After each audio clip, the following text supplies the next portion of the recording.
देखो जी विदेश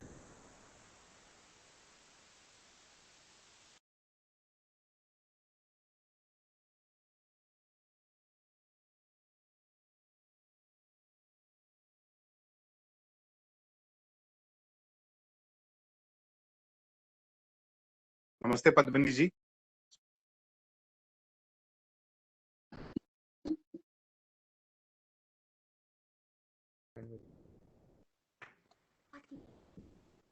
हेलो।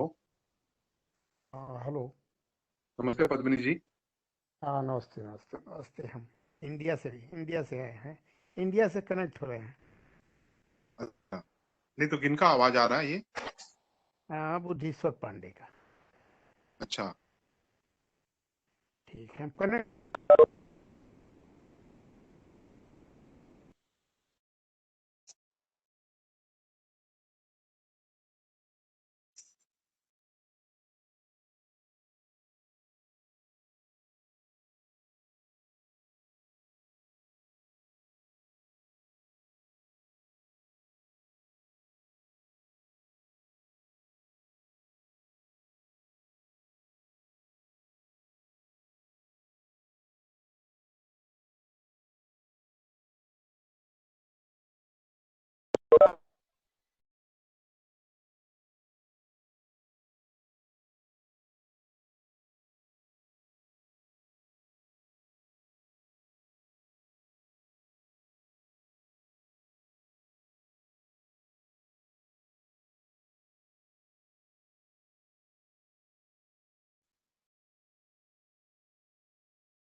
जय सदगुरुदेव।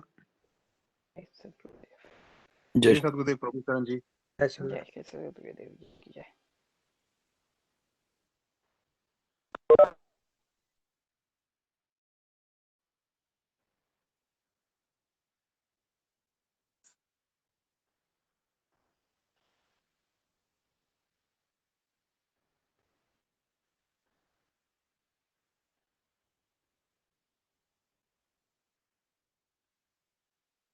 ओके, तो अब हमें स्टार्ट करना चाहिए। सभी को जय Sadgurudev all and welcome to weekly Vihangam Yoga Satsang. I just want to inform that I'm in India, so for me I'm getting a lot of background noises, घर का बाहर का कहाँ कहाँ का, so it is difficult for me to host the session today.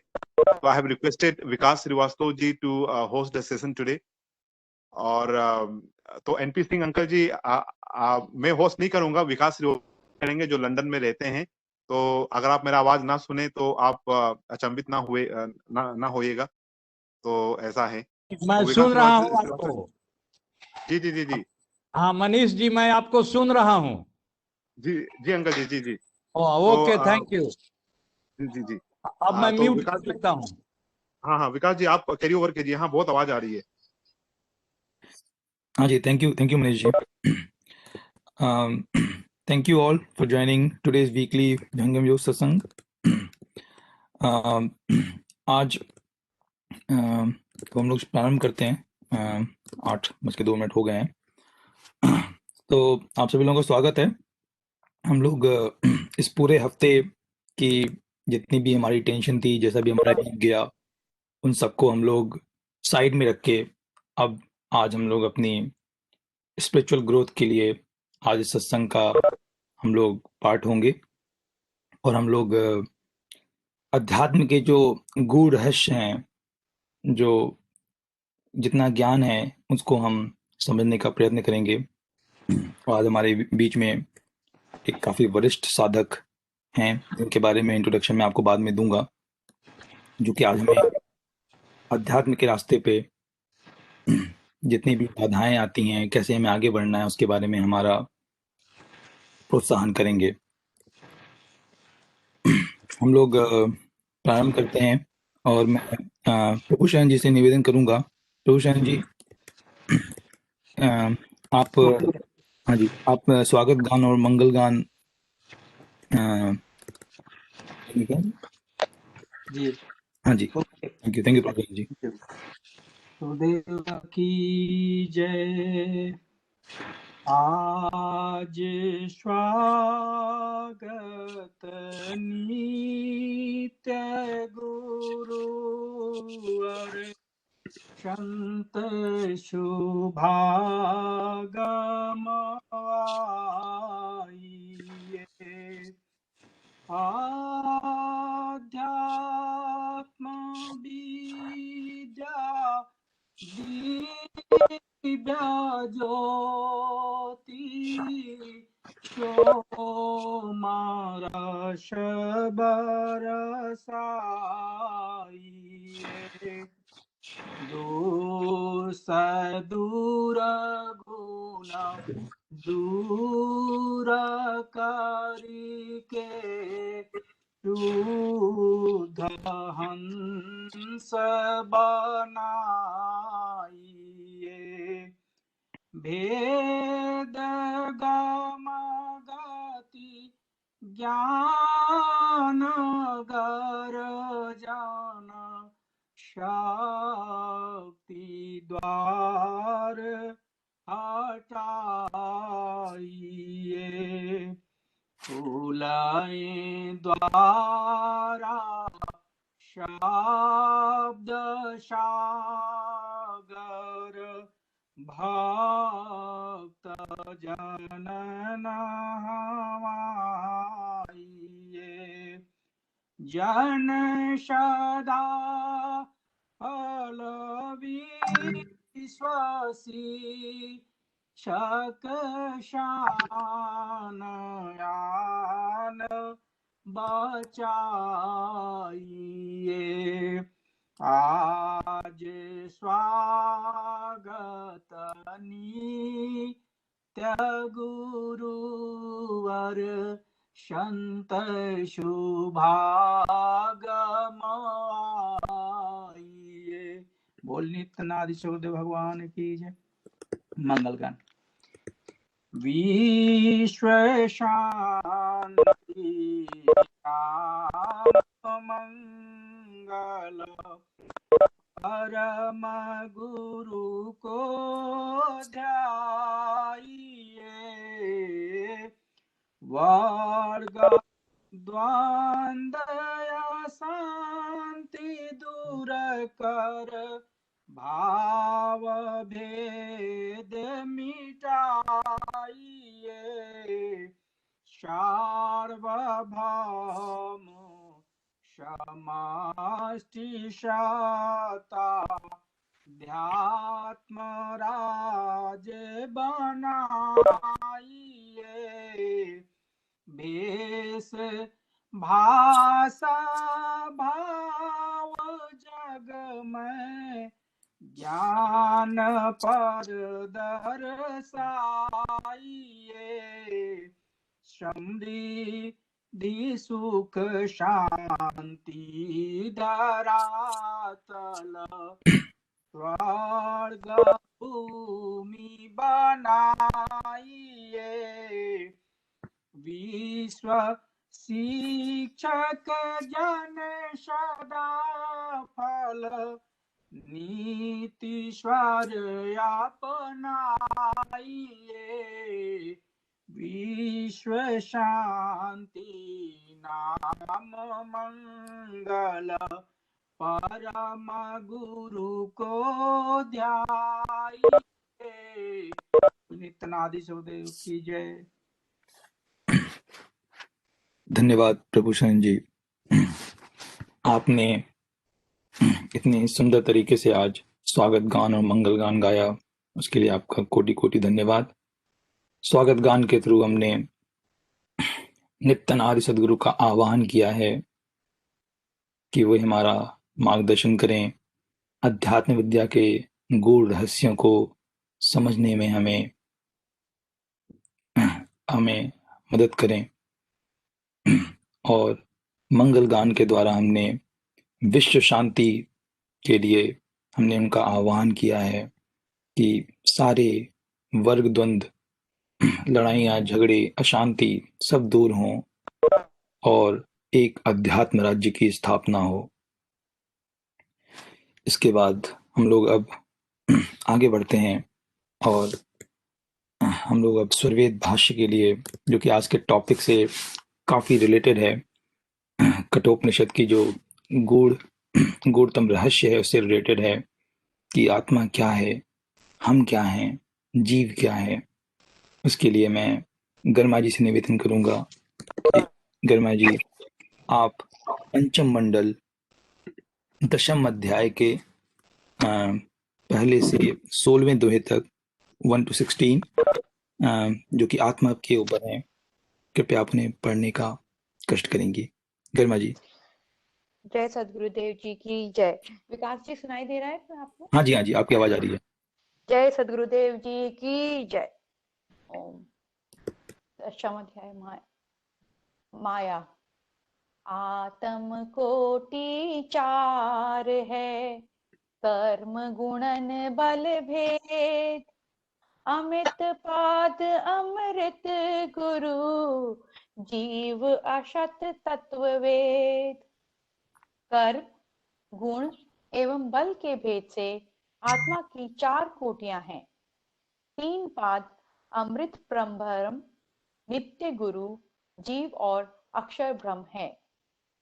पुरुष अनंत अपार है, अक्षर है एक पाद, सहज गुरु उपदेश में, यहाँ वहाँ तत्वाद। परम पुरुष अनंत अपार है और अक्षर एक पाद के अंतर अपनी सत्ता से प्रकाशमान है। एक नित्य अनादि सद्गुरु हैं, जिनके उपदेश से आत्मा का आवागमन बंधन छूटता है। वह एक पाद जगत और 3 पाद अमृत में जीवों को तत्व ज्ञान का उपदेश करते हैं। यहाँ वहाँ दोनों स्थानों में उनका अस्तित्व है। जीव हृदय में वास है, गुणन व्याप्त सब अंग, आत्म चारों वदत हैं, विविध विशेषण संग। जीव का हृदय में स्थान है।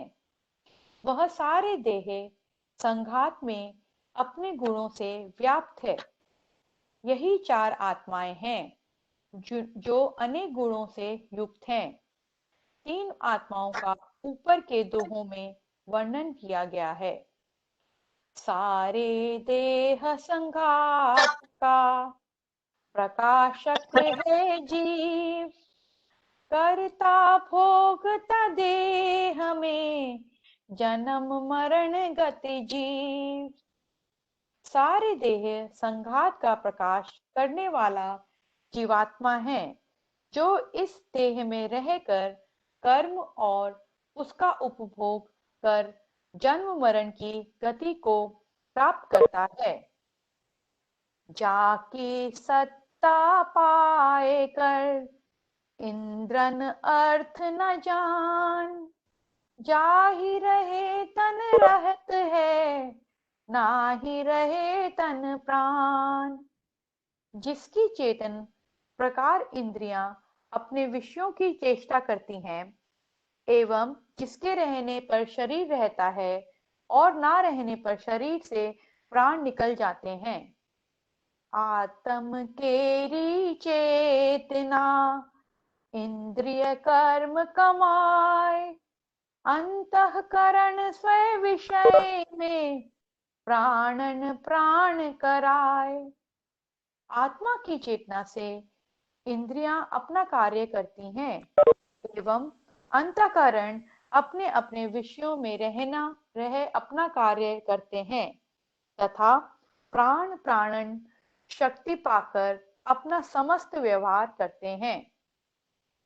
कोटि 72 नाड़िये जामे रुधिर प्रवाह, नहीं रहने में बंद है वाको आत्म आह। जिसकी चेतना पाकर 72 कोटि नाड़ियों में रक्त का प्रवाह होता है और नहीं रहने पर वे नाड़ियां बंद हो जाती हैं, उसको आत्मा कहते हैं। शरीर शरीरी आत्मा धर्म अधर्म कमाए, नश्वर तन में नित्य है जड़ चेतन विलगाए। शरीर संघात का स्वामी आत्मा है, जो धर्म अधर्म का उपार्जन करती है। यह शरीर जड़ है, आत्मा नित्य चेतन है। यही जड़ चेतन दोनों का अलग अलग विलगाव है। इंद्रिय अश्व अरु मन रजु बुद्धि सारथी जान, आत्मरथी रथ देह है त्रिगुण भाव पथ ज्ञान। इंद्रिय गण घोड़े हैं, मन लगाम है तथा बुद्धि सारथी है, देह रहत है। आत्मा इस शरीर रूपी रथ का स्वामी है, जो त्रिगुण भावों के अनुसार सारा कार्य करती है।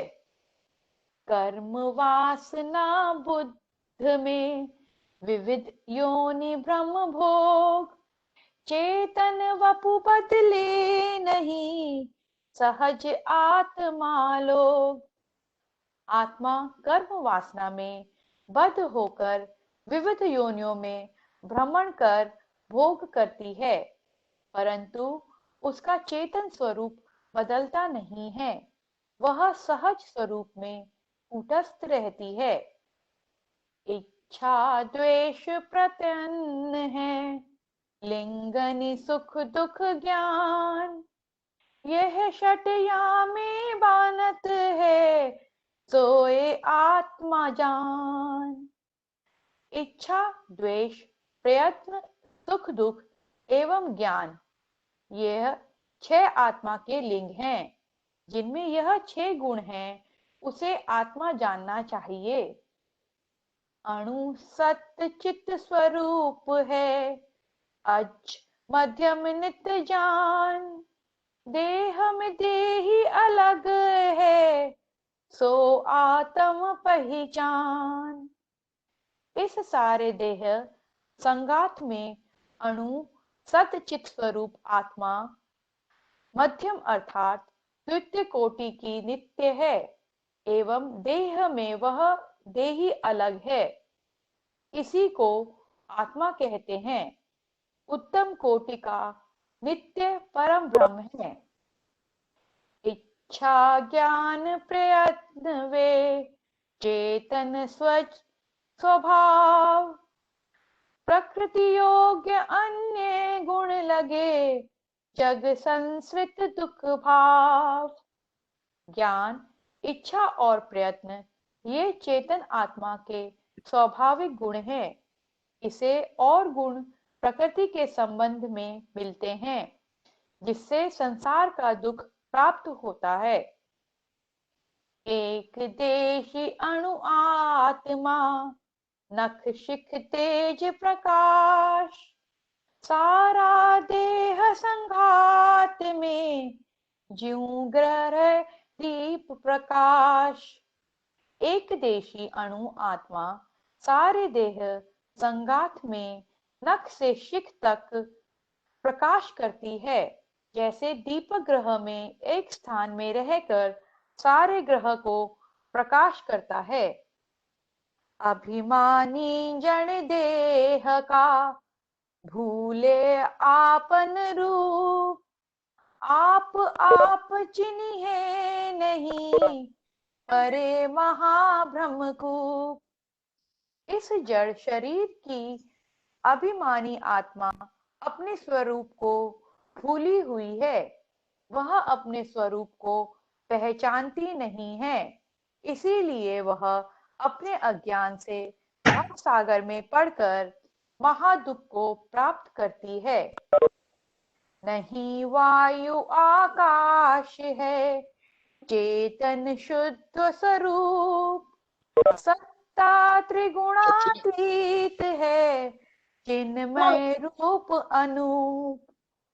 वह आत्मा न वायु है न आकाश है, किंतु वह शुद्ध चेतन स्वरूप है एवं वह त्रिगुणों से रहित ज्ञान युक्त अनुपम सत्ता है। ओम जय सद्गुरुदेव की जय। धन्यवाद।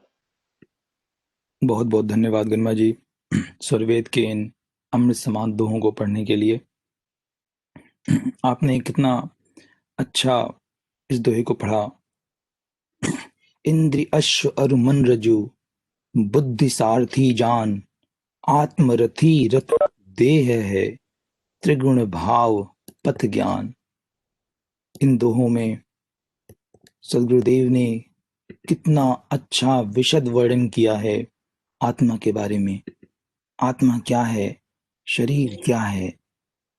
इन दोहों में सद्गुरुदेव लिखते हैं कि जो इंद्रिय गण हैं, जो हमारी सेंस ऑर्गन्स हैं, घोड़े घोड़े अर्थात हॉर्स हैं। मन क्या है, मन लगाम है। माइंड इज अ हॉल्टर, वो स्ट्रैप या रोप जो कि घोड़े के गले में लगाया जाता है, जिससे हम घोड़े को रोकते हैं। लगाम वो मन है, वो हमारा माइंड है। बुद्धि क्या है, बुद्धि है सारथी। बुद्धि जो है हमारा सारथी है, जो इंटेलेक्ट है। इंटेलेक्ट हमारा चैरिटियर है, सारथी है, जो कि चला रहा है उस रथ को। और देह क्या है, देह जो बॉडी है हमारी, वो रथ है, वो चैरियट है। और आत्मा क्या है आखिर, आत्मा इस शरीर रूपी रथ को, जो चैरियट है, उसका ओनर है, उसका स्वामी है, जो कि त्रिगुण जो है हमारे 17 स्तंभ, उनके अनुसार सारा कार्य करती है, जो स्वामी है इस देह का। कितना विशद वर्णन आया है यहाँ पे इन दोहों में। और ये दोहे हमारे वेदों और उपनिषदों में भी इसी सेम प्रकार से इनका वर्णन आया है। जो आज का हमारा टॉपिक है कठोपनिषद, जिसके लिए हमारे आज के जो स्पीकर हैं, जो कि आज उसका वर्णन करेंगे। कठोपनिषद के बारे में हम में से अधिकांश लोगों को उतना अधिकांश डीप ज्ञान नहीं होगा, लेकिन आप लोगों ने अगर स्वामी विवेकानंद का उनकी एक सेइंग है, क्योंकि अगर आप लोगों ने सुनी हो, अगर स्वामी विवेकानंद हम कई बार कहा करते थे अपने स्कॉलर्स, अपने स्पीचेस में, लेक्चर्स में, उत्तिष्ठ जागृत अप्य वरान निबोधत। क्या अर्थ है इसका? ये कहाँ से आया है ये श्लोक कठोपनिषद से आया है। इस श्लोक में स्वामी विवेकानंद ने इसका काफी जगह अपने लेक्चर्स में यूज किया है। जब वो शिकागो में विश्व धर्म सम्मेलन में गए थे, वहां पे भी उन्होंने इसको बोला था। उनके लेक्चर्स में कई बार हमेशा आता है ये श्लोक। इस श्लोक का क्या अर्थ है? उत्तिष्ठ, उठो, अराइज, जागो, अवेक योरसेल्फ, प्राप्य, प्राप्त करो। क्या प्राप्त करो? वरान निबोधत। ये वरान निबोधत क्या है? वरान निबोधत मतलब वरानी अर्थात आत्मा, और बोध मतलब ज्ञान। आत्मज्ञान को प्राप्त करो। उठो, जागो और आत्मज्ञान को प्राप्त करो। Arise and awake and get that आत्मज्ञान। क्या है आत्मा? Know about that.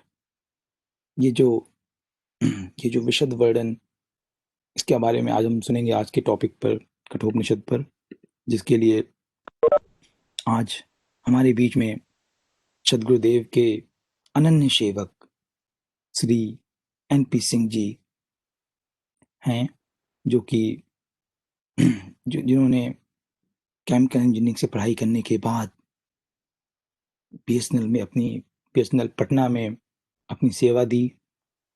विहंगम योग से वे सन 1984 से जुड़े हुए हैं। उस समय से जुड़े हुए हैं जब मेरा जन्म भी नहीं हुआ था।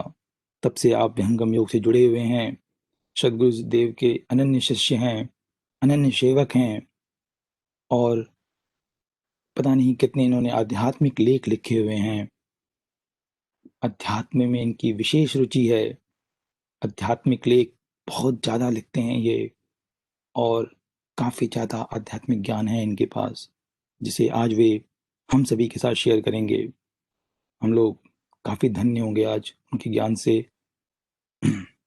मैं अनुरोध करूंगा श्री NP सिंह जी से कि आज आप कठोपनिषद के ऊपर एक व्याख्यान दें, हमें बताएं कि क्या कठोपनिषद में गूढ़ रहस्य दिया गया है आत्मज्ञान के बारे में, और किस प्रकार से हमें साधना के पथ पे आगे बढ़ना है। श्री NP सिंह अंकल जी, आपको आवाज आ रही है क्या मेरी? आ रही है आवाज? हाँ जी अंकल जी, आप स्टार्ट करिए। Okay, thank you. Thank you. जय सद्गुरुदेव।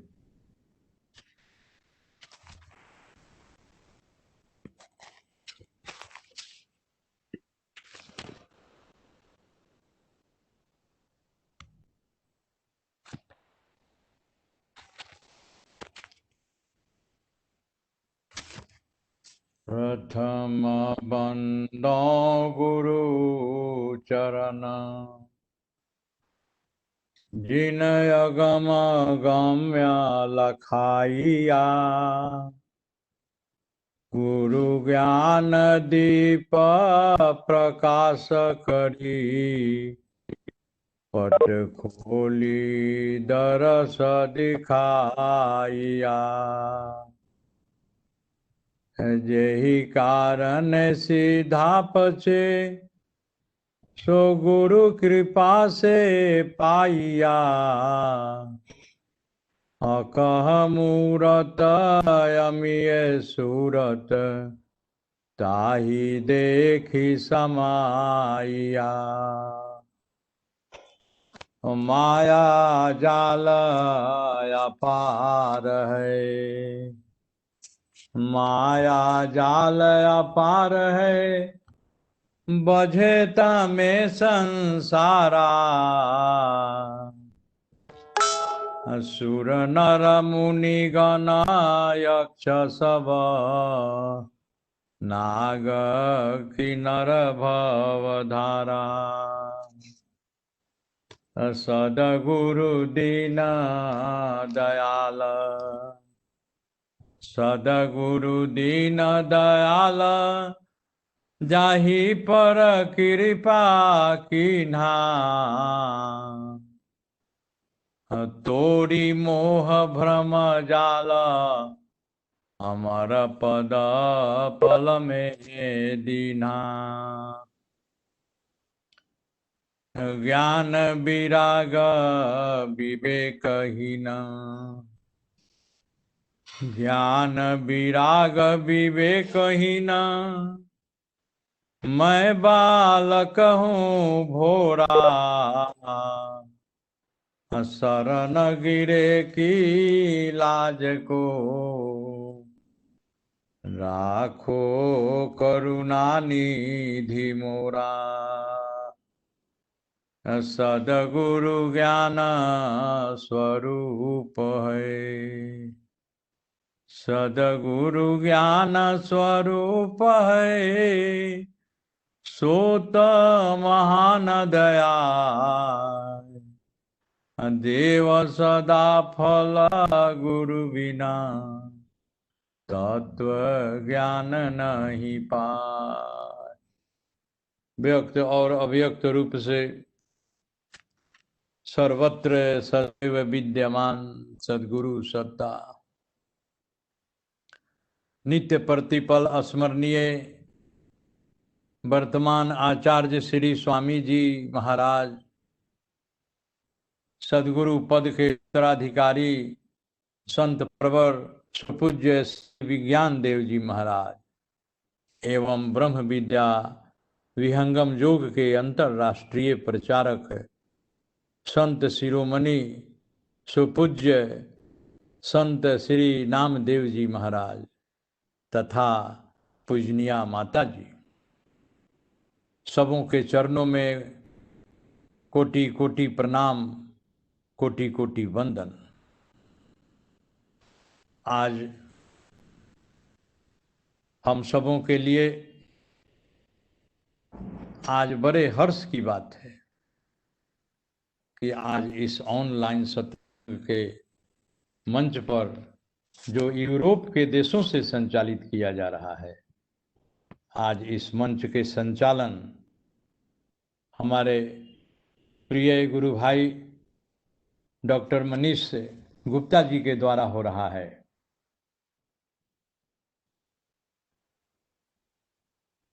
एवं सत्संग का प्रारंभ स्वागत गान और मंगल गान जिनके द्वारा हुआ, श्री प्रभु शरण जी तथा स्वरवेद का भाष्य गरिमा जी के द्वारा सुनाया गया, सबों के प्रति मैं आभार प्रकट करता हूँ। तथा साथ साथ इस सत्संग के मंच पर उपस्थित भारतवर्ष के कोने कोने से एवं भारत के बाहर विदेशों से भी सद्गुरु के भक्त शिष्य प्रेमी जो भी उपस्थित हैं, मैं सबको हृदय से आभार प्रकट करता हूँ। और अंत में मैं जहाँ पर रहता हूँ, हमारे पटना स्थानीय संत समाज के सभी गुरु भाई श्री सीताराम बाबू, जो आप पटना संत समाज के प्रधान संयोजक हैं और बिहार प्रांत के परामर्शक भी हैं, हमारे सुरेंद्र सिंह जो बिहार प्रांत के मुख्य परामर्शक हैं, श्री बुद्धेश्वर पांडे जी जो उपदेष्टा प्रचारक हैं, आप श्री जेबी सिंह, राजेश्वर सिंह सभी दानापुर पटना से हैं, हमारे परम आत्मीय मित्र एवं गुरु भाई श्री रत्नाकर सिंह जी, आप बिहार के सहरसा से हैं, तथा ओमान की धरती से श्री दिलीप कुमार और श्री लिकेश नायक भी इस सत्संग में उपस्थित हैं। और अंत में मैं जिनका नाम नहीं ले सकता हूँ, उनको भी हमारी तरफ से मैं बहुत आभार प्रकट करते हुए आज के इस सत्संग का शुभारंभ मैं करना चाहूँगा।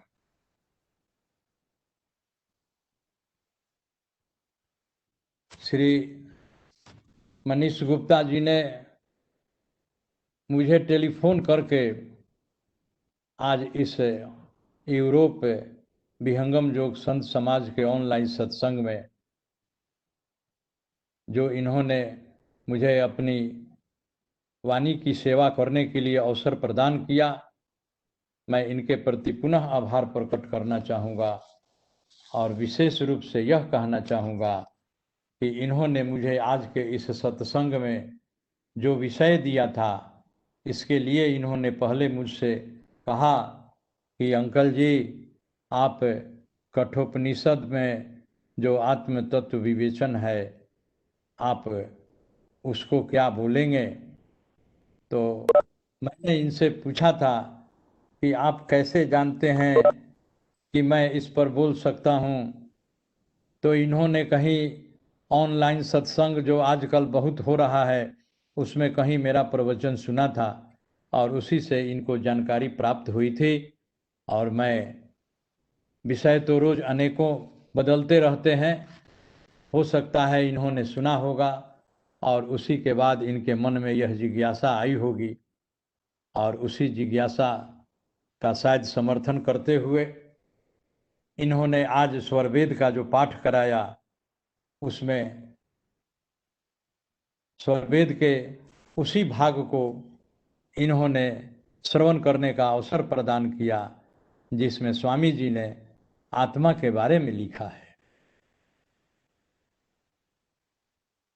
कठोपनिषद की जहाँ तक बात है तो कठोपनिषद एक ऐसा उपनिषद है जो एक कथा के माध्यम से 3 मुख्य रूप से आध्यात्मिक तत्वों पर प्रकाश डाला गया है। पहला तो शरीर है, दूसरा आत्मा और तीसरा परमात्मा। यही शरीर, आत्मा और परमात्मा पर विशेष रूप से इस कठोपनिषद में प्रकाश डाला गया है और वह भी प्रकाश जो है नचिकेता और मृत्यु देवता जमराज के वार्तालाप के संदर्भ से किया हुआ है। वैदिक काल में वाजश्रवा एक ऋषि हुए हैं जो अपने जीवन काल में बहुत सा यज्ञ कराया करते थे और उसी कुल में उनके पुत्र महर्षि अरुण हुए हैं। अरुण के पुत्र उद्यालक ऋषि थे और उद्यालक ऋषि के पुत्र थे नचिकेता। नचिकेता एक उत्तम कोटि के जिज्ञासु थे। इन्होंने जब अपने पिता को, जिन्होंने विश्वजीत नाम का एक यज्ञ कराया था उद्यालक ऋषि ने, और उस यज्ञ में इन्होंने बहुत सी गौओं को दान किया था, लेकिन दान करने में उनसे क्या चूक हुई कि नचिकेता को अच्छा नहीं लगा। नचिकेता को लगा कि उद्यालक ऋषि ने उन गायों को दान दिया था जिनकी गुणवत्ता निम्न कोटि की थी। जितनी भी गायों को उन्होंने दान किया वे सभी गाय जो थी अनुपयोगी थी और किसी के भी शारीरिक स्थिति को देखकर ऐसा लगता था कि जो भी गायों को दान किया गया है वे शारीरिक रूप से सही नहीं थी, उनका स्वास्थ्य सही नहीं था। उनके मुख में न कोई दांत थे, न उनके स्तन में दूध था, न वह गर्भ धारण कर सकती थी। इस तरह के निम्न कोटि के गायों को दान करते हुए नचिकेता ने जब देखा तो नचिकेता के हृदय में एक बात आई कि पिताजी क्यों इस तरह का काम कर रहे हैं। दान तो उसी वस्तु का करना चाहिए जिस दान में दी गई वस्तु से दान प्राप्त करने वाले को सुख प्राप्त हो, उसके लिए उपयोगी हो। लेकिन अनुपयोगी वस्तुओं को दान में नहीं देना चाहिए। ऐसा नचिकेता के हृदय में भाव उत्पन्न हुआ और उसने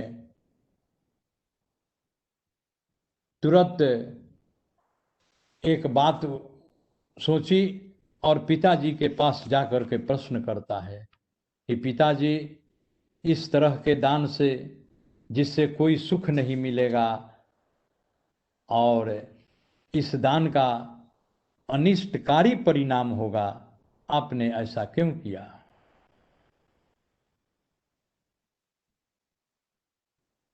नचिकेता जो था पिताजी से तो अपना यह प्रश्न पूछा और पिताजी से कहा कि आपको यदि ऐसा लगता है कि हमारा सबसे प्रिय वस्तु जो है उसको दान में नहीं देना चाहिए, तो क्या मैं भी तो आपकी प्रिय वस्तुओं में से ही एक हूं, क्योंकि मैं आपका पुत्र हूं। पिता के लिए पुत्र सबसे प्रिय होता है, तो क्यों नहीं आप मुझे भी इन गौओं के समान अनुपयोगी समझकर आपने दान कर दिया। और ऐसा कह करके अपने पिता से कहता है कि आप मुझे किसको दान करेंगे, आप मुझे अभी बताइए। उसके पिताजी कुछ नहीं बोले। उद्यालक ऋषि उसके प्रश्नों के उत्तर को सुनकर अनसुनी कर दिए और यही प्रश्न वह अपने पिता उद्यालक ऋषि से 3 बार पूछता है। 3 बार पूछता है और अंत में तीसरी बार उसके पिता जो है क्रोध से आवेशित होकर नचिकेता को कहते हैं कि जाओ, मैं तुझे मृत्यु देवता को दे देता हूं, यानी कि यमराज को देता हूं। अब ऐसी बात सुनकर नचिकेता के हृदय में आया कि मैं तो अपने पिता का एक उत्तम पुत्र हूं, यदि मध्यम पुत्र भी रहता वह भी मैं हूं, लेकिन अधम पुत्र तो मैं नहीं हूं। तो ऐसा पिताजी ने क्यों कहा। और ऐसा सुनकर नचिकेता जो था वह मृत्यु देवता यमराज के पास चला जाता है। जब यमराज के पास जाता है तो किसी कारणवश यमराज अपने घर में नहीं थे और उनकी पत्नी घर में थी। जब तक वह मृत्यु देवता यमराज लौट कर नहीं आते हैं तब तक वो नचिकेता भूखा प्यासा उनके दरवाजे पर 3 दिन तक बैठा रहता है। 3 दिन के बाद जब यमराज लौट कर आते हैं तो उनकी पत्नी बोलती है कि यह बालक जो है 3 दिन से भूखा प्यासा दरवाजे पर बैठा हुआ है, आप इसे जाकर शांति प्रदान करें। यमराज नचिकेता के पास जाता है और पूछता है कि आप 3 रात्रि से भूखे बैठे हैं मेरे दरवाजे पर, आप प्रत्येक रात्रि के लिए एक एक वरदान मुझसे मांगिए। देखिए, यह जो कथा है आप इसकी वास्तविकता पर मत जाएंगे। जो इस कथा के माध्यम से कठोपनिषद में बात कही गई है उसको हमें पकड़ना है, उस ज्ञान पर ध्यान देना है। क्योंकि जो ज्ञान इस कथा के माध्यम से कही गई है वह ब्रह्म विद्या परक ज्ञान है। थोड़ा सा मैं विषयांतर होकर आपको एक बात बताना चाहूँगा कि ज्ञान कैसे होता है। स्वामी जी अपनी अमृत वाणी में कहते हैं कि ज्ञान प्राप्त करने के 4 साधन हैं। पहला तो एक आगम है। आगम का मतलब कि सुन करके जिसको हम लोगों ने ज्ञान प्राप्त किया है, जैसे किसी के माध्यम से, किसी के मुख की वाणी से उच्चरित करते हुए उस ज्ञान को हमने सुन लिया, वह श्रुत ज्ञान है। और उससे हमें जो ज्ञान प्राप्त होता है, स्वामी जी कहते हैं कि यह ज्ञान का आगम काल है। उसके बाद दूसरी जो विधि है, स्वामी जी कहते हैं क्या कि उसको स्वाध्याय करके हम देख लेते हैं। जो बात को हमने सुना उसको हमने अध्ययन किया और अध्ययन करके उसको कंफर्म कर लिया। तीसरी जो विधि है कि जिसको हमने सुना उसको हमने पढ़ा और पढ़ने के बाद उसकी हमने व्याख्या किया, प्रवचन किया। और चौथा जो है वह विधि है कि जिसको हमने सुना उसका अध्ययन किया और अध्ययन करने के बाद उसकी हमने व्याख्या की और व्याख्या करने के बाद उसको हम अपने जीवन में उतार लिए, धारण कर लिए। जब धारण कर लिए तो वह ज्ञान हमारे अंदर घटित हो गया। अब हमें न किसी के सुनने की जरूरत है, न अध्ययन करने की जरूरत है और न प्रवचन और व्याख्या करने की जरूरत है। वह ज्ञान तो हमारे अंदर धारण हो गया। इसी पर एक कथा है कि एक गुरु जो थे, उनके पास जब उनका एक शिष्य गया प्रश्न पूछने के लिए, तो वह प्रश्न पूछता है और गुरु उसका जवाब देते हैं। और जब शिष्य समझ जाता है, पूछते हैं कि तुम समझ लिए? शिष्य कहता है कि हाँ, आपने जो कहा वह मुझे समझ में आ गई।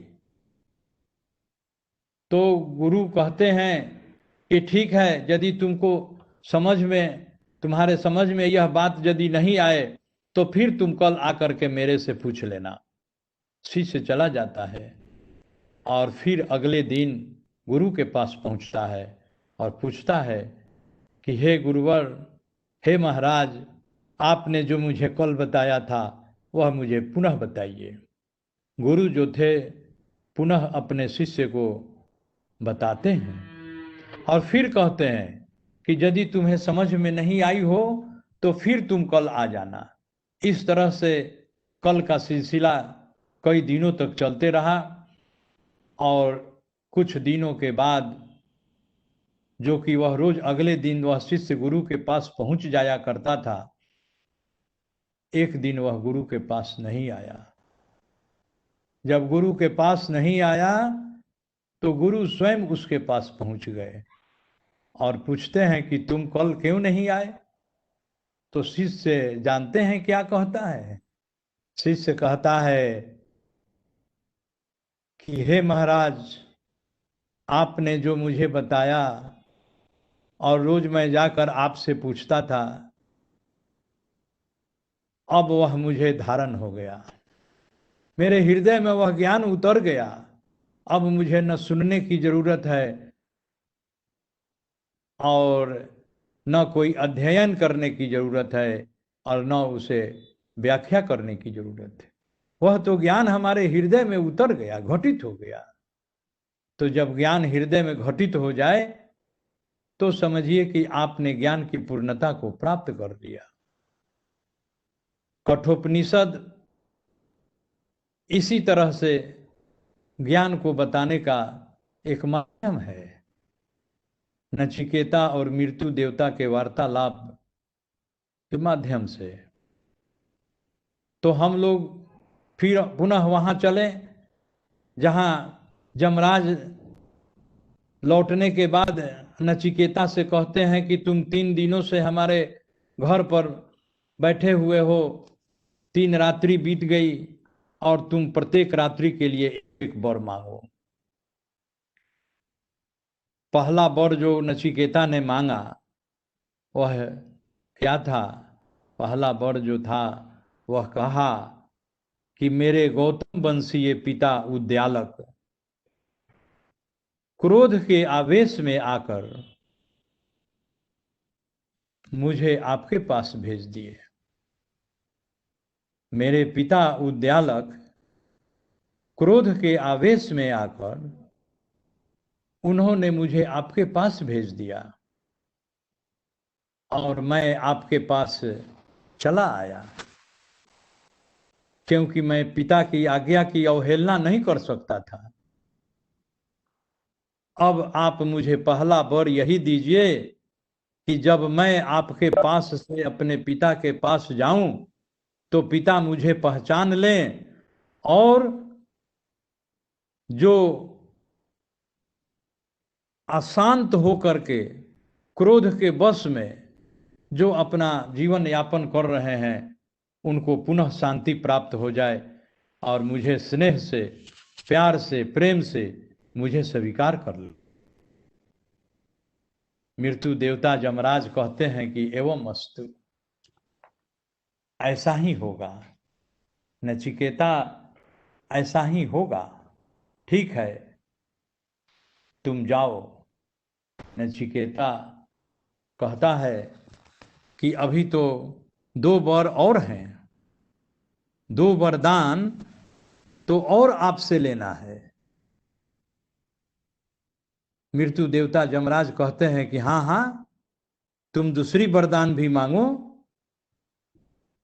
नचिकेता कहते हैं कि मैंने सुना है कि अग्नि विद्या का जो विज्ञान है उसका रहस्य जान जाने पर मनुष्य को स्वर्ग की प्राप्ति होती है और इस मृत्यु लोक के दुख जो है उसके मिट जाते हैं। यमराज अग्नि विद्या के विज्ञान का रहस्य भी नचिकेता को बताते हैं और बताने के बाद नचिकेता से पूछते हैं कि हे नचिकेता, मैंने तुम्हें जो अग्नि विद्या के विज्ञान का रहस्य बताया वह तुम्हें अक्षरशः याद हो गया? नचिकेता कहता है कि हाँ, कहें तो मैं आपको अक्षरशः सुना देता हूं।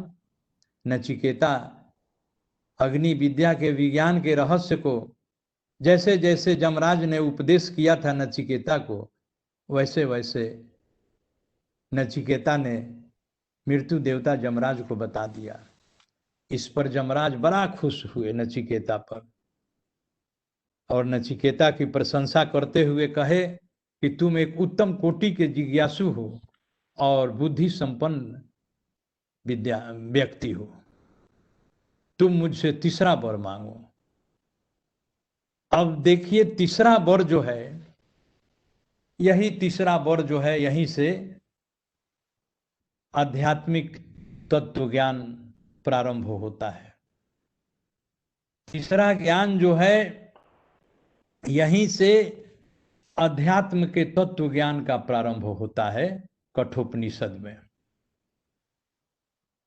मैंने इस कठोपनिषद को 2003 में पढ़ा था। 2003 में हमारे परम आदरणीय श्री सुखनंदन सिंह सदैव जी ने मुझसे कहा था कि आप विहंगम योग संदेश पत्रिका में एक लेख लिखिए। तो मैंने उनसे पूछा कि मैं कौन सा लेख लिखूं। मैं पहले लेख नहीं लिखा करता था। स्वामी जी के ज्ञान से मैं 1994 से ही जुड़ गया था, यह बात अलग है, लेकिन मैं लेख नहीं लिखा करता था। लेकिन सदैव जी हमारी बातों से जानते थे कि यह लेख लिख सकते हैं। तो उन्होंने मुझे कहा और तब मैंने उनसे पूछा कि कौन सा लेख लिखूं, आप मुझे बताइए। तो सदैव जी ने मुझसे कहा कि आप के लेख का शीर्षक होगा कठोपनिषद में आत्म तत्व निरूपण।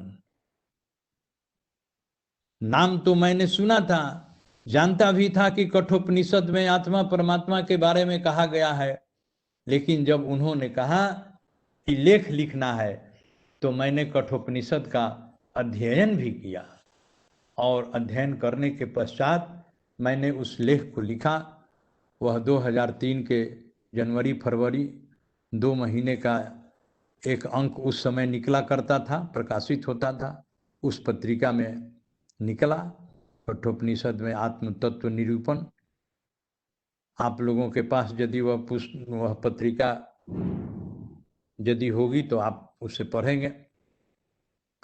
तो तीसरा वर जो नचिकेता ने यमराज से मांगा वह क्या था? यहीं से आत्म विषयक प्रसंग का प्रारंभ होता है। नचिकेता ने पूछा यमराज से कि मृत मनुष्य के संबंध में समाज में एक बहुत बड़ा संदेह फैला हुआ है, एक बहुत बड़ा संशय फैला हुआ है, बहुत बड़ी, आप इसको अज्ञानता भी कह सकते हैं। क्या संशय था? नचिकेता कहता है कि कुछ लोग तो कहते हैं कि मृत्यु के बाद आत्मा का अस्तित्व नहीं रहता है और कुछ लोग कहते हैं कि आत्मा का अस्तित्व रहता है। कृपया आप इसका रहस्य बतलाइए। यमराज से पूछता है नचिकेता, यमराज से पूछता है कि आप मुझे इसका रहस्य बताइए कि मृत्यु के बाद आत्मा रहती है या नहीं रहती है, यानी आत्मा का अस्तित्व रहता है या आत्मा का अस्तित्व नहीं रहता है। यही नचिकेता का तीसरा वर था जिसको उसने यमराज से मांगा। यमराज के सामने प्रकट किया इस वरदान को और कहा कि आप मुझे इसका रहस्य ज्ञान बताइए, उपदेश करिए। और इसी उपदेश के क्रम में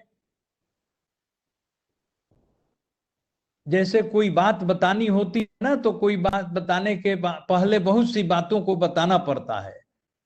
तो इसीलिए वो यमराज जो थे सबसे पहले शरीर से प्रारंभ करते हैं, शरीर से वो प्रारंभ करते हैं कि हे नचिकेता, शरीर से भी प्रारंभ करना उनका इसलिए लाजमी था कि उनको तो आत्मा के बारे में बताना था।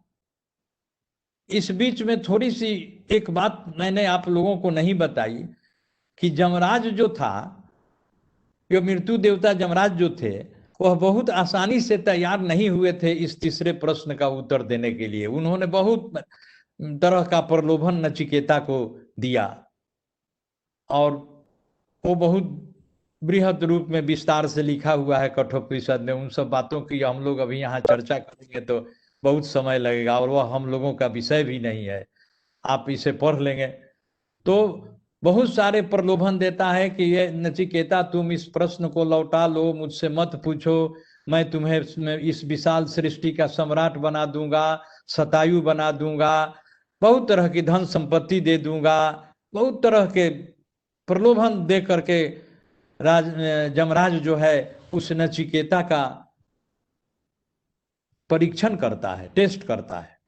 लेकिन नचिकेता एक उत्तम कोटि का जिज्ञासु था। वह यमराज के प्रलोभनों से तनिक भी विचलित नहीं हुआ और अपने प्रश्न पर अड़ा रहा, डटा रहा, टिका रहा और कहा कि नहीं, मुझे इसी प्रश्न का उत्तर चाहिए कि मृत्यु के बाद आत्मा का अस्तित्व नहीं रहता है या रहता है। आप इसका रहस्य ज्ञान मुझे बताइए, इसका उपदेश करिए। और अंत में हैरान होकर के यमराज को नचिकेता को बताना पड़ता है। तो यही तीसरा वरदान था जिसमें सबसे पहले इसको बताने के लिए यमराज जो है शरीर से प्रारंभ करते हैं। और शरीर से प्रारंभ इसलिए करते हैं कि इसी शरीर, जिस आत्मा के बारे में उनको बताना था, वह आत्मा इसी शरीर में निवास करती है। वह आत्मा इसी शरीर में निवास करती है, इसीलिए उन्होंने सबसे पहले शरीर के बारे में बताना शुरू किया और कहा कि इस शरीर जिसमें आत्मा का निवास है यह बहुत ही महत्वपूर्ण शरीर है। क्यों नहीं महत्वपूर्ण हो, अवश्य यह महत्वपूर्ण है, इसलिए कि आत्मा जैसी महत्वपूर्ण वस्तु जिसमें निवास करे उसका भी महत्व कम नहीं है। आत्मा जैसा महत्वपूर्ण वस्तु जिसमें निवास करे उसका महत्व क्या कम है किसी से? प्रसिद्ध भौतिक विज्ञानी आइंस्टीन इसी संबंध में वो लिखते हैं एक जगह कि the concept of a soul without body, लिखते हैं कि concept of a soul without body seems to me to be an empty and devoid of meaning. कहते हैं क्या कि बिना आत्मा के शरीर का कोई भी औचित्य नहीं है और निरर्थक है। बोलते हैं कि devoid of, it is devoid of meaning, इसका कोई अर्थ नहीं है, व्यर्थ है, निरर्थक है यह बात कहना कि शरीर और उसमें आत्मा नहीं, इसलिए बिना आत्मा का शरीर हो ही नहीं सकता है, इस कल्पना करना ही व्यर्थ है, आइंस्टीन कहते हैं। ठीक है, आइंस्टीन का संकेत जो था आध्यात्मिक संकेत था। तो यमराज जो शरीर के बारे में कहते हैं क्या कि हे नचिकेता, यह शरीर जो है, इस शरीर से जीवात्मा संसार में दो तरह के सुख को प्राप्त करती है। इस शरीर से जीवात्मा दो तरह के सुख को प्राप्त करती है। किस तरह का सुख? तो कहते हैं क्या कि एक प्रेयानंद और एक श्रेयानंद। जो भी व्यक्ति जिन्होंने भी स्वरवेद का अध्ययन किया होगा, मैं नहीं समझता हूं कि हम लोगों में से किसी ने भी स्वरवेद का अध्ययन नहीं किया हो, और सबों ने इसको पढ़ा होगा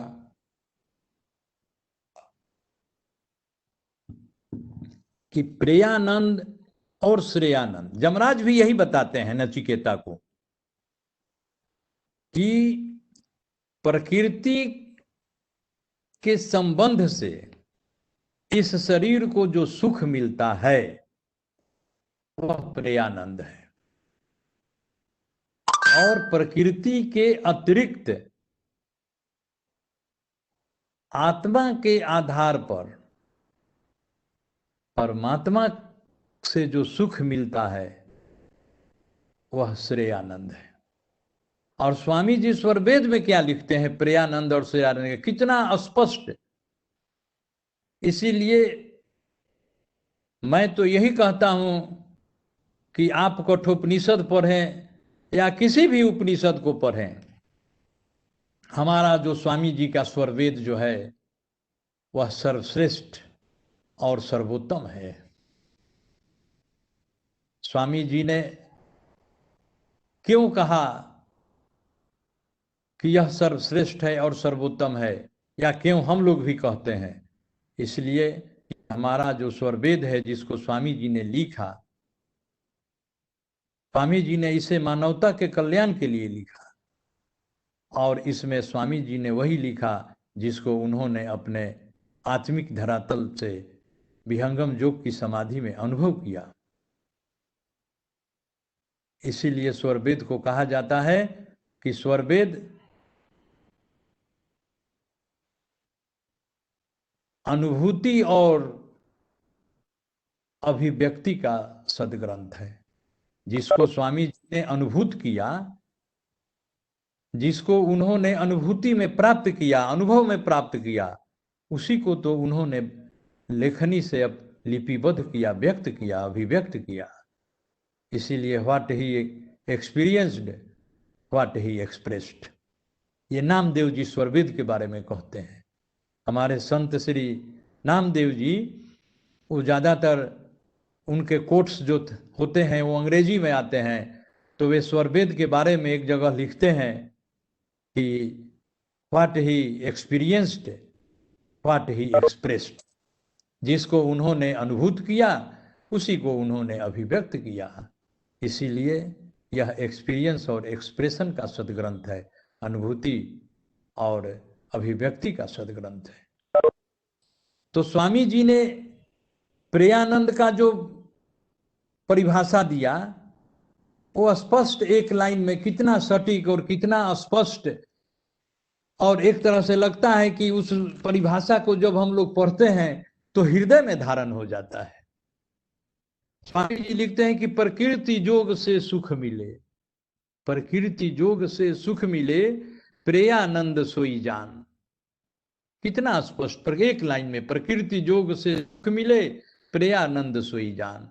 श्रेयानंद को स्वामी जी क्या कहते हैं? कहते हैं कि चेतन चेतन जोग से श्रेयानंद सुखमान, चेतन चेतन जोग से श्रेयानंद सुखमान।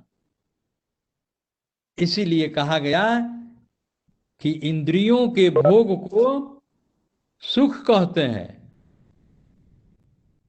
सुख की परिभाषा कहा गया कि इंद्रियों के भोग को सुख कहते हैं, और आनंद किसको कहते हैं? आत्मा के भोग को आनंद कहते हैं।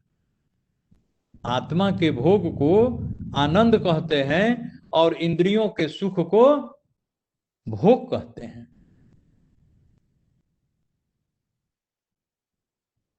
या आप इसको ऐसे भी कह सकते हैं कि इंद्रियों के भोग को सुख कहते हैं और आत्मा के भोग को आनंद कहते हैं। किसी भी तरह से कह सकते हैं, लेकिन स्वामी जी ने जो स्वरवेद में लिखा कि प्रकृति जोग से सुख मिले, प्रेयानंद सोई जान, अचेतन चेतन जोग से श्रेयानंद सुखमान। यहां पर दो बातें स्वामी जी ने कही। कठोपनिषद में जमराज तो नचिकेता को केवल इतना कहकर छोड़ देते हैं, ऐसा लिखा हुआ है कि इस शरीर के माध्यम से दो तरह का सुख मिलता है। पहला जो शरीर के आधार से मिलता है उससे सुख और दुख प्राप्त होता है, और जो आत्मा के द्वारा सुख मिलता है उसी से आनंद प्राप्त होता है। लेकिन पूरे इसकी गहराई में जा करके स्वामी जी ने जो सुख दुख आनंद प्रकृति चेतन इसका जो वर्णन किया, वह स्वरवेद जो है इसी से तो भरा पड़ा है, इसी से भरा पड़ा है स्वरवेद। आत्मा प्रकृति सुख दुख परमात्मा अक्षर बंधन मुक्ति सृष्टि प्रलय, अनेकों सारे आध्यात्मिक तत्व हैं जिनका तत्व ज्ञान जो है स्वरवेद में भरा हुआ है। अब रही बात कि सुख क्या है और आनंद क्या है, इसका विवेचन आपको कठोपनिषद में नहीं मिलने वाला है। कठोपनिषद तो एक संकेत करता है और स्वामी जी जो है उसकी गहराई में ले जाते हैं स्वरवेद में।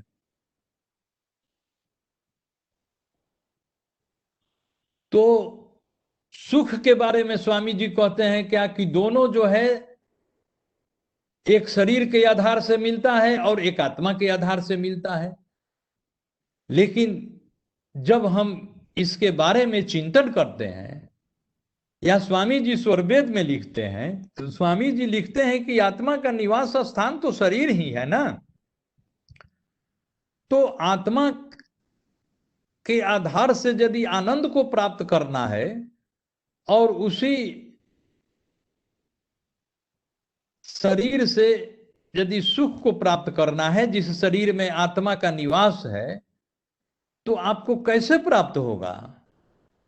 कैसे प्राप्त होगा? इसको भी प्राप्त करने का एक विज्ञान है। वह विज्ञान कहता है क्या कि जो सुख है वह अल्प है। सुख संसार में है, सुख जो है संसार में है और आनंद जो है संसार से परे है। वो परमात्मा के पास है, वो परमात्मा से मिलने वाला है। क्योंकि यह संसार अल्प है, और जहां अल्प है वहां सुख नहीं है। और संसार से अलग हट करके यदि हम सोचेंगे तो आनंद जो है परमात्मा के पास है। इसीलिए तो परमात्मा को सच्चिदानंद कहा गया, और आत्मा को सतचित कहा गया, और प्रकृति केवल सत कहा गया। स्वामी जी ने कहा कि प्रकृति सत है, आत्मा सत और चित है, और परमात्मा सच्चिदानंद है। सत स्वरूप प्रकृति है, सतचित रूप है जीव। स्वामी जी कहते हैं क्या कि सत स्वरूप प्रकृति है, सतचित रूप है जीव, और सच्चिदानंद स्वरूप है, सो जानहु निज पीऊ। अरे वही हमारा पीऊ है जिसके पास आनंद गुण है। हमारे पास तो आनंद नहीं है, हमारे पास तो सत और चित है। और हमारा संबंध जो है एक ऐसे तत्व के साथ है जिसके पास केवल सत्य है, उसके पास चित भी नहीं है। हमारे पास तो एक अलग से चित है, ठीक है, हमारे पास आनंद नहीं है, लेकिन सत्य और चित तो है। और जिससे हमारा संबंध हुआ है संसार में, नचिकेता को भी ऐसे ही समझाते हैं कि संसार में सुख है। अब संसार में सुख है कैसे, इसको जानना है तो आप स्वरवेद पढ़ें।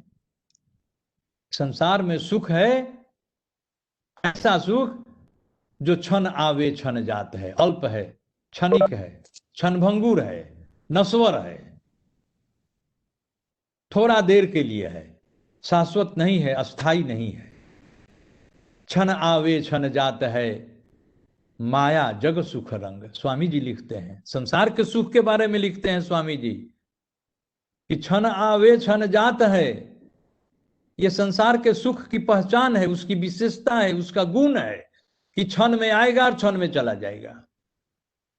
तो क्षण आवे क्षण जात है, माया जग सुख रंग। और कहते हैं क्या कि तब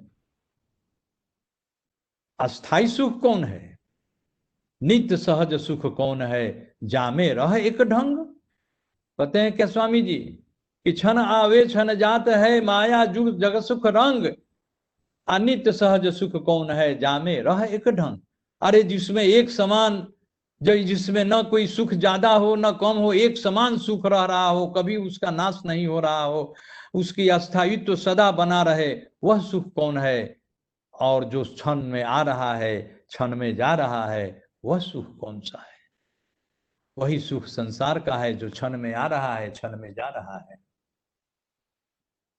मनमुख जीव सुख ना मिले, मन अरि रह नित साथ। जो क्षण में आ रहा है और क्षण में जा रहा है, वह सुख मन के माध्यम से है, वह सुख मन के माध्यम से है।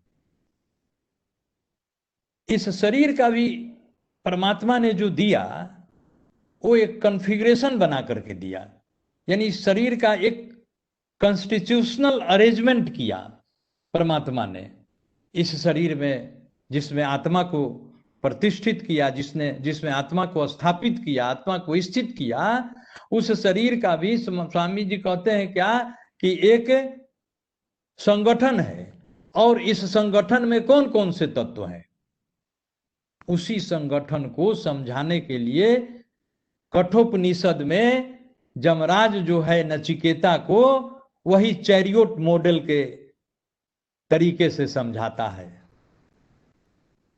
चैरियोट मॉडल के तरीके से वो समझाता है कि हे नचिकेता, यह शरीर जो है, अभी देखिए हम लोग केवल शरीर की ही चर्चा कर रहे हैं, अभी आत्मा तो अलग है, परमात्मा अलग है।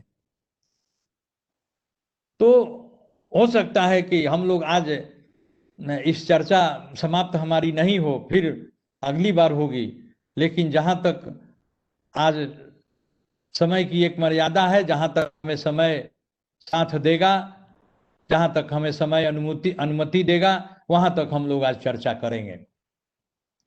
तो देखिए कैसे जमराज जो है नचिकेता को शरीर के बारे में समझाते हैं। शरीर का जो एक कॉन्स्टिट्यूशनल रिलेशनशिप बना हुआ है एक दूसरे के साथ, भिन्न भिन्न इसमें एलिमेंट्स हैं, उनको सब एलिमेंट्स आपस में कैसे जुड़े हुए हैं।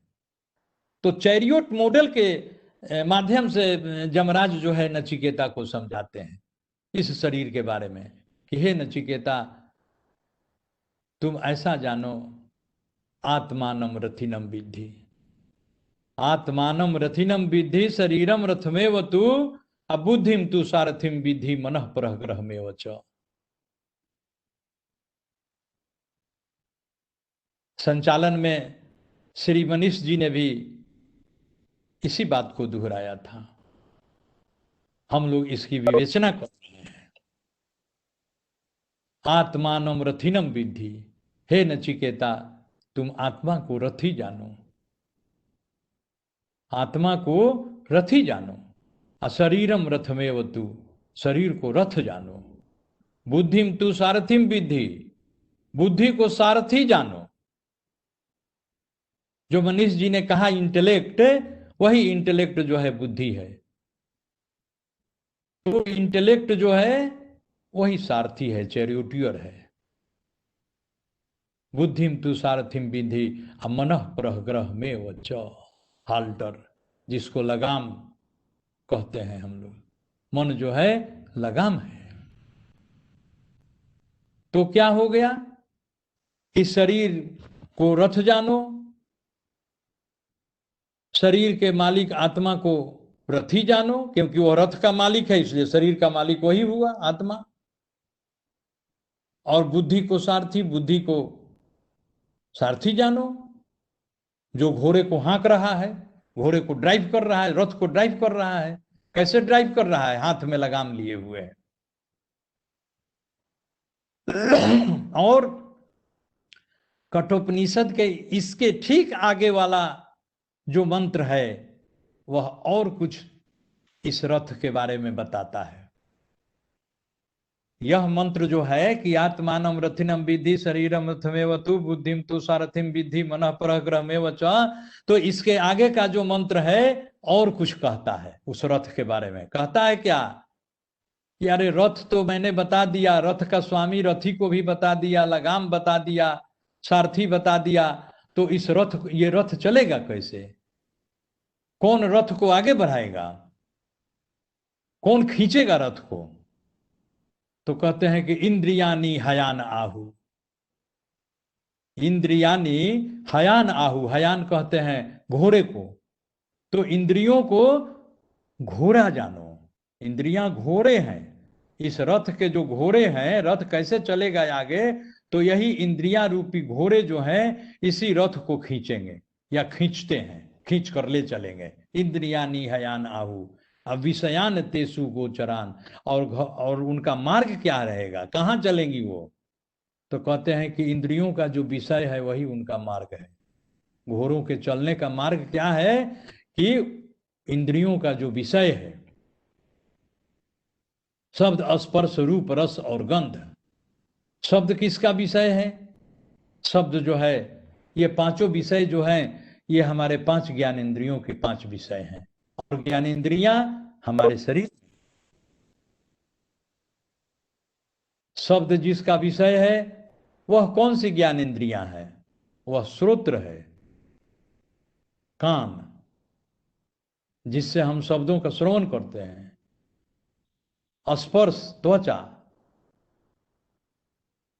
रूप, नेत्र, नेत्र का विषय है रूप, देखना। रस, जिह्वा, जिससे हम रसास्वादन करते हैं, जिसको रसना भी कहते हैं। और गंध, नासिका, जिससे हम गंध का अनुभव करते हैं, जिससे स्मेल का हमें अनुभव होता है, बैड स्मेल या गुड स्मेल। तो शब्द, स्पर्श, रूप, रस और गंध के ये 5 जो विषय हैं ये संसार में हैं। ये पांचों विषय जो हैं संसार में हैं, और यह पांचों विषय मनुष्य को चाहिए। ये पांचों विषय मनुष्य को चाहिए। पांचों विषय मनुष्य के लिए प्यारा होता है। पांचों विषय, एक मनुष्य जो है उसको पांचों विषय होता है। तो कहते हैं कि यही घोड़ों के चलने का मार्ग है। तो पूरा रथ का कॉन्फ़िगरेशन जो है जमराज नचिकेता को बता दिए। कि रथ में जो घोड़े हैं वह इंद्रियां हैं और घोड़ों के चलने का जो मार्ग है वही इंद्रियों के विषय है। इंद्रियानि हयान आहु विषयान तेसु गोचरान। लेकिन इतना हो जाने के बाद रिजल्ट क्या मिलता है? इतना हो जाने के बाद ये किसने बनाया? परमात्मा ने बनाया इस शरीर को, और इस शरीर को ये सारे तत्व दे करके, सारे ऑर्गन्स दे करके इसको सर्व साधन संपन्न बना दिया, सारे साधनाओं से युक्त कर दिया कि मनुष्य जो है इस साधनाओं को उपयोग करके यदि चाहे तो वह मेरे पास तक पहुंच सकता है। मनुष्य जो है पहुंच सकता है, लेकिन मनुष्य करने क्या लगा? तो यमराज कहते हैं कि मनुष्य जो है, जीवात्मा जो है, इस शरीर को प्राप्त करके इस शरीर का उपयोग करने लगा, और उपयोग करके इसका उपभोग करने लगा, और उपभोग करने से संसार में फंसा रह गया, और संसार में फंसे रहने के कारण उसे संसार का ही सुख मिलता रह गया। और यही सुख जो है उसको कभी आता है और कभी जाता है। क्षण आवे क्षण जात है, माया जग सुख रंग, अनित्य सहज सुख कौन है, जामे रह एक ढंग। संसार के सुख को स्वामी जी और क्या कहते हैं कि जामे सुख तुम जानते, सो है दुख का रूप। जिस सुख को तुम समझ रहे हो कि यही शाश्वत सुख है, उसकी यथार्थता क्या है? उसकी यथार्थता जो है दुख रूपता है। इस सुख की यथार्थता जो है दुख रूपता है, यानी यह दुख में कन्वर्ट होने वाला है, यह रहेगा नहीं। जा में सुख तुम जानते, सो है दुख का रूप। असत सुख सुख जाना नहीं, ताते पर पौकू। इसीलिए स्वामी जी बड़ा उदासीन भाव से एक और दोहा लिखते हैं कि दुखमय यह संसार है। पूरे संसार को स्वामी जी ने कहा कि दुखमय है, इसमें सुख है कहां? जब सुख नहीं है तो क्या है? तो दुख है। तो दुखमय यह संसार है, असुख खोजत अज्ञान। संसार में सुख खोजना सबसे बड़ी भारी अज्ञानता है, ग्रेट फुलिशनेस, ग्रेट अनअवेयरनेस। संसार में सबसे भारी अज्ञानता क्या है कि आप संसार में सुख खोज रहे हैं। इसीलिए स्वामी जी कहते हैं कि दुखमय यह संसार है, असुख खोजत अज्ञान। असुख सागर तेरे पास है, सदगुरु शरण पिछान। कहते हैं क्या कि सदगुरु की पहचान करो। और कठोपनिषद इसी को कहता है क्या कि उत्तिष्ठत जागृत प्राप्य बरा निबोधत। उत्तिष्ठत जागृत परा निबोधत। उठो, जागो और प्राप्त करो। क्या प्राप्त करो? कहते हैं क्या कि उस तत्व ज्ञानी महापुरुषों के पास जाओ और ज्ञान प्राप्त करो। लेकिन कहने में आसान जरूर है, करने में कठिन है। कहना आसान है, करना कठिन है। इसीलिए आगे इस श्लोक, इस कठोपनिषद के मंत्र की आगे वाली जो पंक्ति है वह क्या कहती है? क्षुरस्य धारा निशिता दुरत्यया दुर्गम, तत्पथः कयवो बदंती। जिसको हमारे मनीष जी ने भी कहा, उत्तिष्ठत जागृत प्राप्य बरा निबोधत। क्योंकि यह गुरुधार है, मृतक चढ़े गुरुधार पर। कहते हैं क्या कि यह जो ब्रह्म विद्या का मार्ग जो है, जो महर्षियों के पास जाकर के आप तत्व ज्ञान की खोज करते हैं और उसका बोध प्राप्त करते हैं, यह आसान नहीं है। क्षुरस्य धारा निशिता दुरत्यया दुर्गम। छुरे की तेज धार पर चलने के समान है।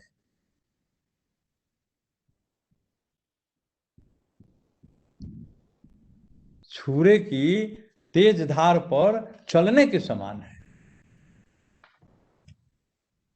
मार्ग तो अति सूक्ष्म है, लपटीला निर्धार। स्वामी जी कहते हैं स्वर वेद में कि मार्ग तो अति सूक्ष्म है, लपटीला निर्धार, चींटी पग ठहरत नहीं, अंतर्गम चढ़तार। आसान नहीं है, सहज नहीं है।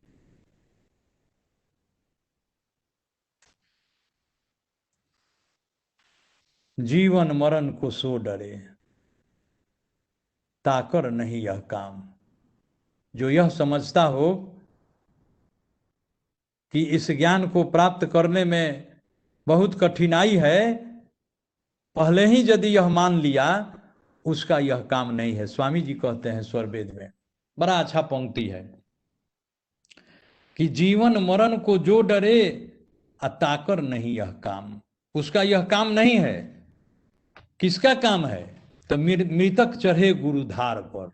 स्वामी जी कहते हैं कि मृतक चढ़े गुरुधार पर, वह पावे सत्य नाम। सत्य नाम मन परमात्मा। परमात्मा को वही प्राप्त कर सकता है जो जीवन मृतक बन जाए, यानी जीवन काल में ही मृतक के समान हो जाए। ऐसा नहीं कि वो अपना जीवन दे दे, सर काट ले, नहीं, जीवन काल में मृतक बन जाए। साधन अभ्यास करे, नियमबद्ध हो जाए, गुरु के आदेश में रहे, गुरु के शरणागति होकर के रहे, सेवा करे, सत्संग करे, साधन करे। ये सारे जो है नियम जो हैं, ये जीवन मृतक होने पर ही हम और आप या कोई भी इस नियमों का पूर्णता से पालन कर सकते हैं।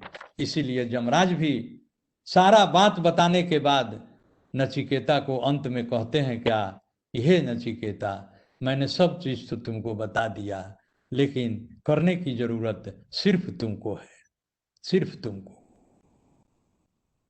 उत्तिष्ठत जागृत प्राप्ति बड़ा निबोधत।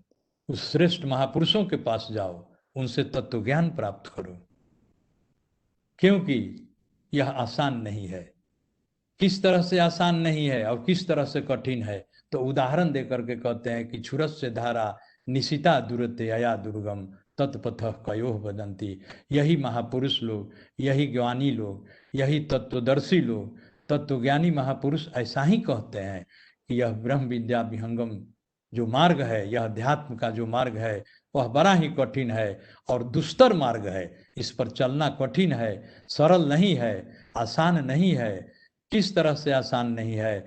जैसे छुरे की तेज धार पर चलना आसान नहीं है। और इसी को स्वामी जी अपना स्वरवेद में कहते हैं क्या, कि जीवन मरण को जो डरे ताकर नहीं यह काम। अमृतक चढ़े गुरुधार पर, वह पावे सत्य नाम। वही उस परमात्मा को प्राप्त करता है। बाहर बाहर क्या फिरो, खोजो घट गुरु ज्ञान। बाहर बाहर क्या फिरो, खोजो घट गुरु ज्ञान। अचिंता मणि के तेज में दर्शत पुरुष पुराण। दर्शत पुरुष पुराण, ये स्वामी जी स्वरवेद में कहते हैं। तो हम लोग चर्चा कर रहे थे, पुनः हम उस श्लोक, उस मंत्र पर चले, आत्मानम रथिनम विधि। थोड़ा उस पर हम लोग चर्चा करें और वर्णन करें उसका। जो शरीर की संगठनात्मक रचना के बारे में मृत्यु देवता यमराज नचिकेता को कहते हैं कि आत्मानम रथनम विधि शरीरम रथमेव तु बुद्धि तु सार्थिम विधि मनः प्रग्रहमेव च। इसको स्वामी जी स्वरवेद में क्या कहते हैं? इंद्रिय अस्वयरु मन रजु। अभी हम लोग स्वरवेद का पाठ वो जो हो रहा था सत्संग के प्रारंभ में, उसमें इस स्वरवेद के दोहे को पढ़ा गया है। इंद्रिय अस्वयरु मन रजु, बुद्धि सारथी जान, आत्म रथी रथ देह है, त्रिगुण भाव पथ ज्ञान। इसी को कठोपनिषद क्या कहता है कि इंद्रियानी हयान आहु विषयान तेसु गोचरान। आगे वाली पंक्ति को करिए, आत्म इंद्रिय मनोयुक्तम भोक्ता इति आहु मनीषिना। देखिए बहुत बड़ा तत्व ज्ञान छिपा हुआ है आत्म इंद्रिय मनोयुक्तम में। आत्म इंद्रिय मनोयुक्तम का मतलब कि आत्मा, इंद्रियां और मन। आत्मा, इंद्रियां और मन। यमराज जो नचिकेता को समझाते हैं कि शरीर के बारे में, शरीर की रचना के बारे में, कि परमात्मा ने किस तरह की यह रचना बनाई, इस रचना में इस शरीर की बनावट और बुनावट के बारे में कहते हैं क्या कि आत्म इंद्रिय मनोयुक्तम, आत्मा, इंद्रियां और मन। आत्मा, इंद्रियां और मन के संयोग से जो यहां पर एक पारस्परिक क्रमिक संबंध बन रहा है। पारस्परिक क्रमिक संबंध हम इसलिए कहते हैं कि इसमें कोई भी आगे पीछे नहीं है। पहले आत्मा, तब मन, तब इंद्रियां। आत्म, इंद्रिय, मनो। स्वामी जी इसको बड़ा क्रमिक तरीके से लिखते हैं। कठोपनिषद में तो आत्म, इंद्रिय, मनोयुक्तम लिखा हुआ है, जैसे लगता है कि आत्मा, इंद्रियां और मन, लेकिन नहीं।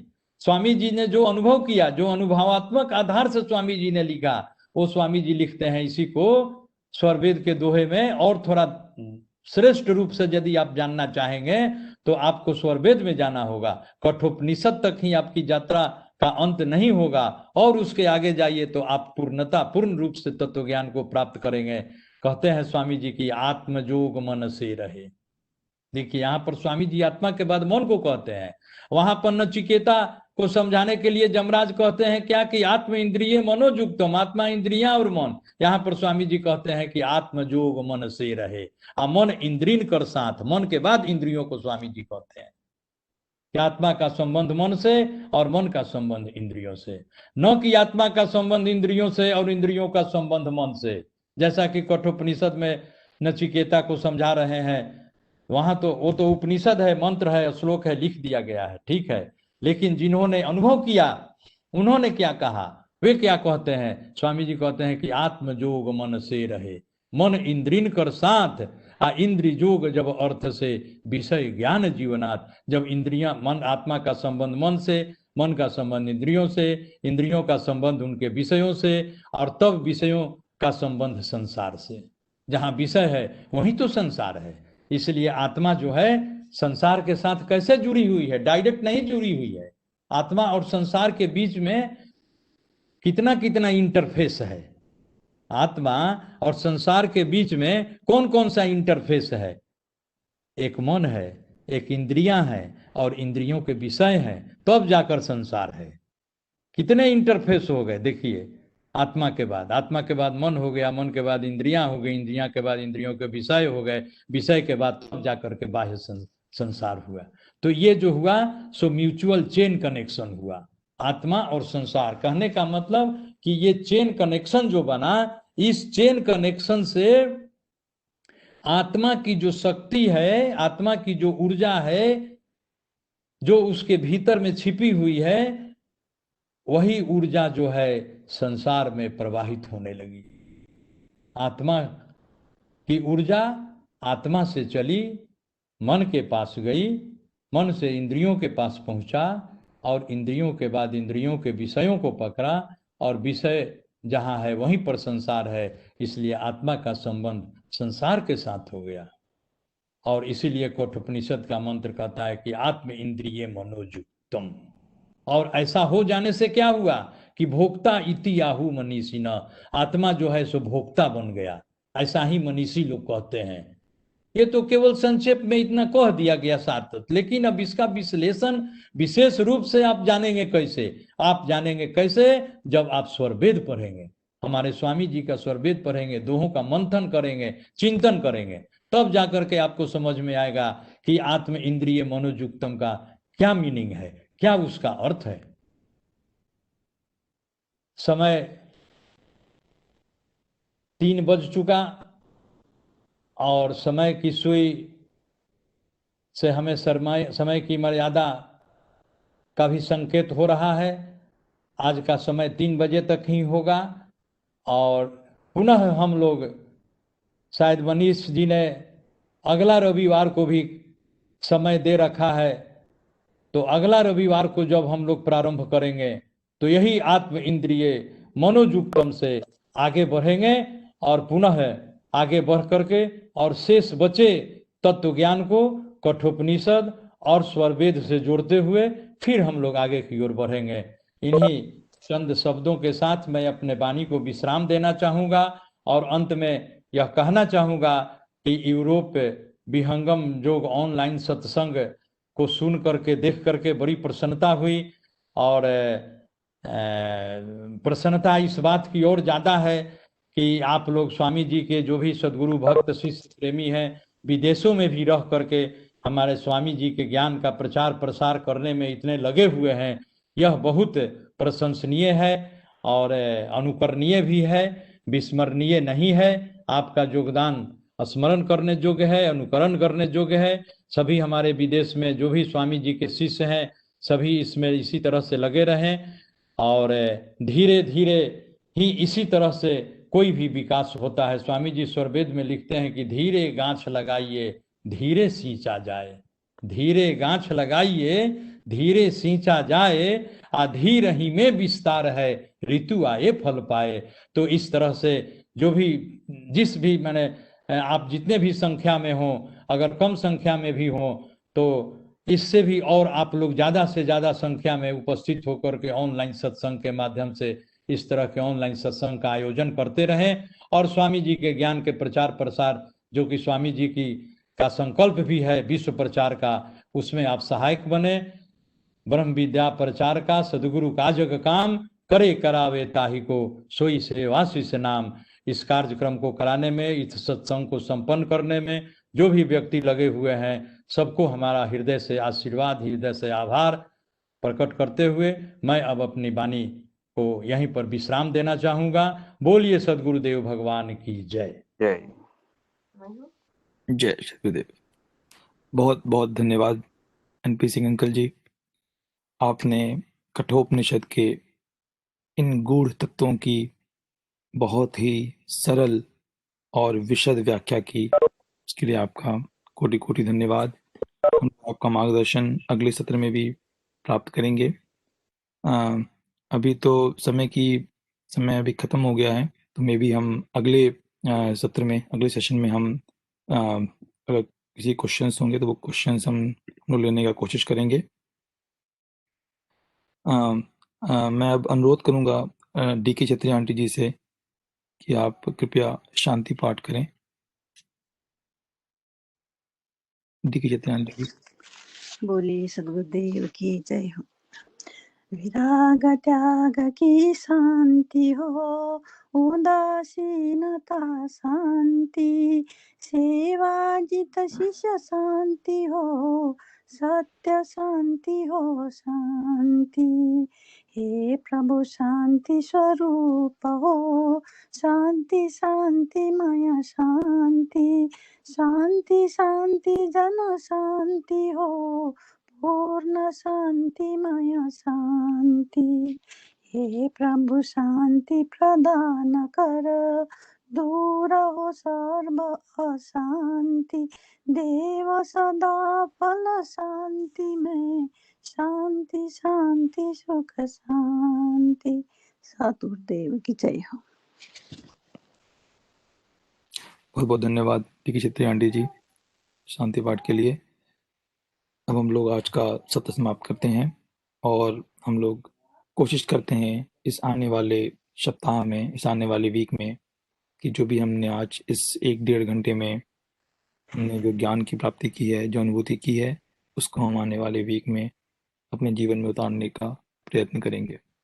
आप सभी का आने वाला वीक बहुत अच्छा हो, कुशल मंगलमय हो। ठीक है, धन्यवाद सभी को आज के सेशन को ज्वाइन करने के लिए। Thank you. जय सद्गुरुदेव। सद्गुरुदेव।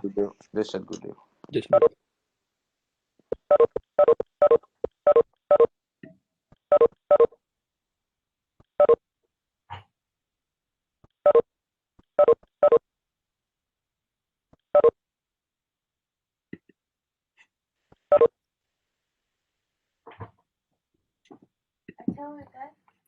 Thank you Vikas ji, thank you Manish ji, thanks a lot. Jai Sadgurudev. हाँ जी, थैंक यू। जय सद्गुरुदेव।